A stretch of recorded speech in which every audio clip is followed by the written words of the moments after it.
but there's nothing you can tell them. Just made a million, got another million on my schedule. No love for 'em, nigga breaking hearts. No keys, push to start. Yeah, you know what it is. Everything I do it big.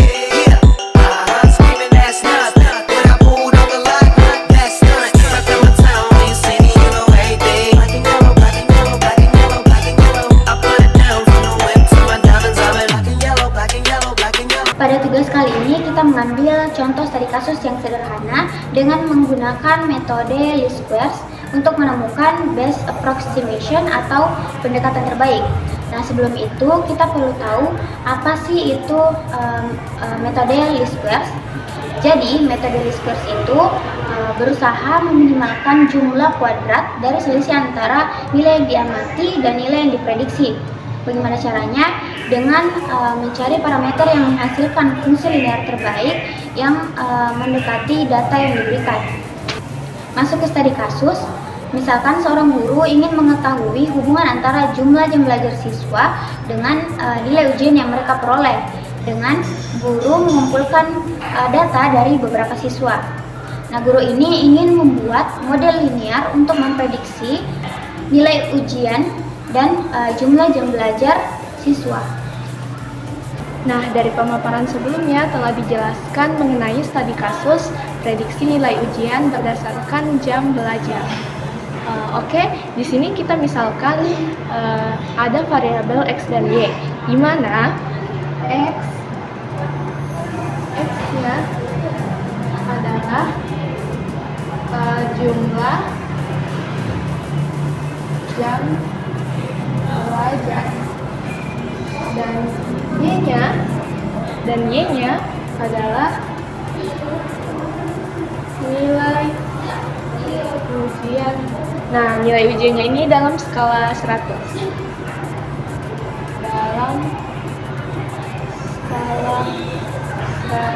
Nah, tujuannya adalah untuk membangun model linear yang mendekati hubungan antara jumlah jam belajar dan juga nilai ujian, sehingga diperoleh suatu persamaan. Nah, tujuannya adalah untuk membangun model linear yang mendekati hubungan antara nilai ujian dan juga jumlah jam belajar, sehingga diperoleh suatu persamaan. Nah, model tersebut dalam bentuk Y sama dengan beta 0 tambah beta 1 X. Nah, di sini Y-nya itu adalah jumlah jam belajar. Nah, di sini untuk B0 dan B1-nya adalah koefisien. Nah, di sini X-nya adalah nilai ujian. Nah, di sini koefisiennya ini yang akan dicari menggunakan metode least square.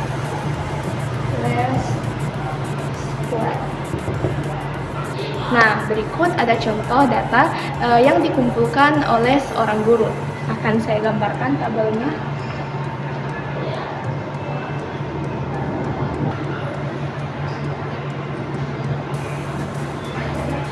Bisa kita lihat bahwa dengan data ini guru ingin menemukan pendekatan terbaik untuk memprediksi nilai ujian siswa berdasarkan jumlah jam belajar mereka. Di sini misal satu orang siswa, kemudian jam belajarnya adalah 2, yaitu 2 jam, kemudian nilai ujian. Nah, nilai ujian yang diperoleh adalah 50 dan begitu seterusnya.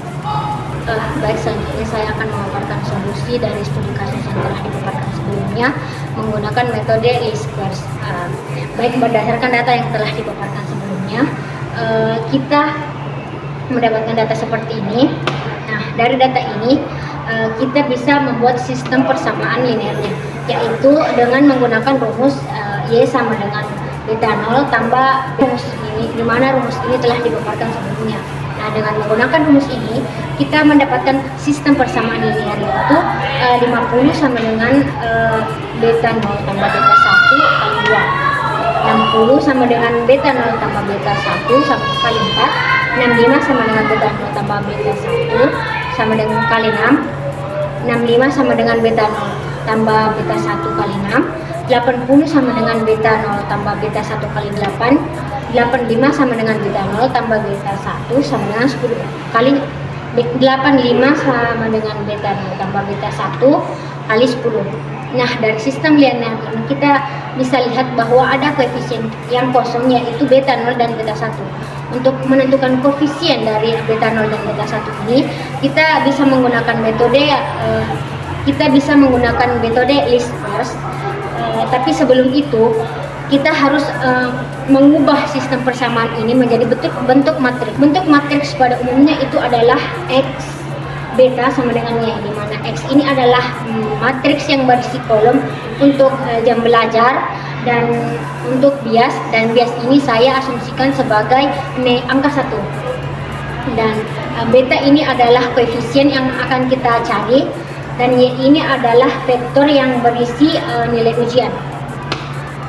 Nah, dengan melihat bentuk umum dan persamaan yang telah diberikan sebelumnya, kita mendapatkan matriks dari X, yaitu 12, 14, 16, 18, dan 110. Dan vektor Y sama dengan 50, 60, 65, 80, dan 85. Nah, selanjutnya dari matriks ini, baik untuk menentukan koefisien dari beta, kita bisa menggunakan rumus matriks X transpos kali matriks X inverse dikali X transpos kali vektorial. Nah, sebelum menghitung koefisien dari beta, pertama-tama kita akan menguraikan dulu satu persatu bagaimana bentuk matriks X transposnya, matriks X inverse-nya, dan vektor Y.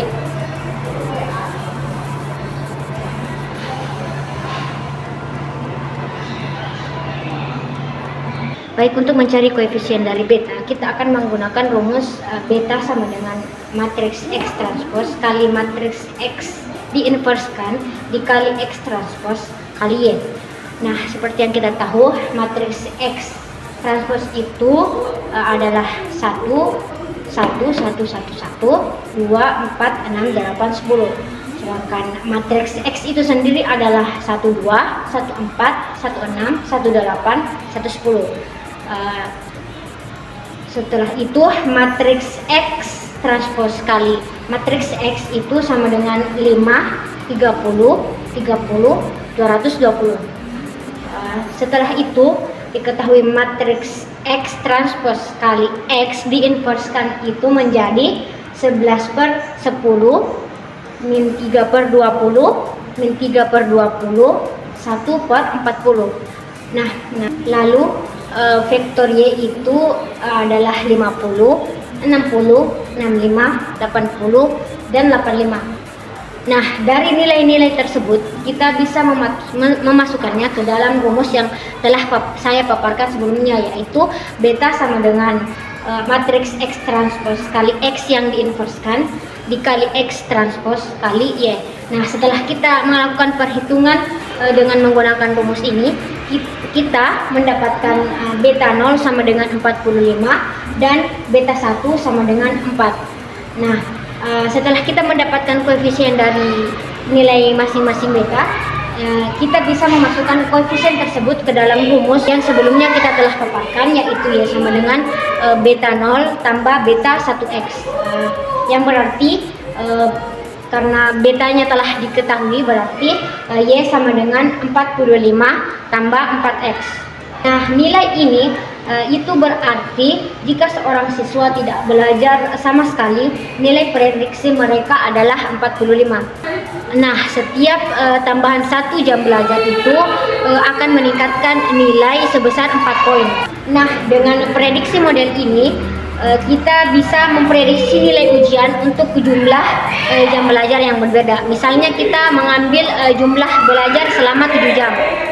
Berarti Y sama dengan 45 ditambah 4 dikali 7, di mana 7 itu adalah jumlah jam belajar, yaitu sama dengan 73. Jadi nilai yang belajar selama 7 jam itu nilainya akan diprediksi adalah 73 poin. Baik, sekian dari pemaparan saya. Terima kasih. Jadi, kesimpulan yang dapat kita ambil ialah metode least squares ini memungkinkan kita untuk menemukan model linear yang terbaik untuk data yang ada. Ini adalah alat yang kuat dalam analisis data dan banyak digunakan dalam berbagai bidang seperti ekonomi, ilmu sosial, dan teknik. Dengan menggunakan model ini, kita dapat membuat prediksi dan analisis lebih lanjut berdasarkan data yang tersedia. Dalam contoh ini, kita berhasil membangun model yang menunjukkan hubungan positif antara jam dan nilai ujian, sehingga dapat membantu tenaga pengajar memahami dan merencanakan strategi belajar yang lebih efektif.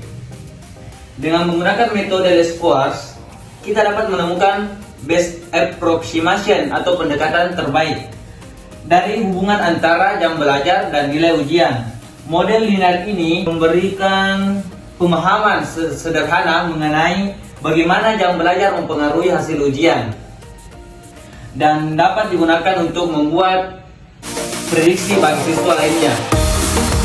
Studi kasus ini adalah contoh sederhana penggunaan least squares untuk menyelesaikan masalah prediksi dan estimasi dalam kehidupan sehari-hari. Black and yellow.